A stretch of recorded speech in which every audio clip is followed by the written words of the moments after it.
चल येऊ का शुभम? कुठं चाललास? ते रक्षाबंधन आहे ना, दीदीकडे जाऊन येतो.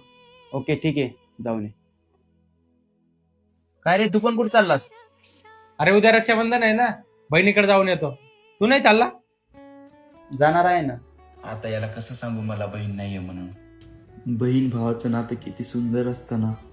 रक्षाबंधनला माझे सर्व मित्र आपापल्या बहिणीकडे गिफ्ट घेऊन जातात आणि मी फक्त त्यांच्याकडे बघत बसतो. सगळे म्हणतात बहीण म्हणजे सावलीसारखी असते.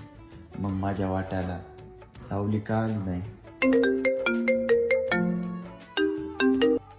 बोल ना भावा. कुठेच रे भावा? काय नाही, रूमवर बसलो होतो रे. बरं ऐक ना, घरी ये ना, थोडं काम आहे. हा ठीक आहे, आलोच. अरे बोल ना भावा, काय म्हणतो? विसरला का? आज रक्षाबंधन आहे. ताई, नातं रक्तानं नाही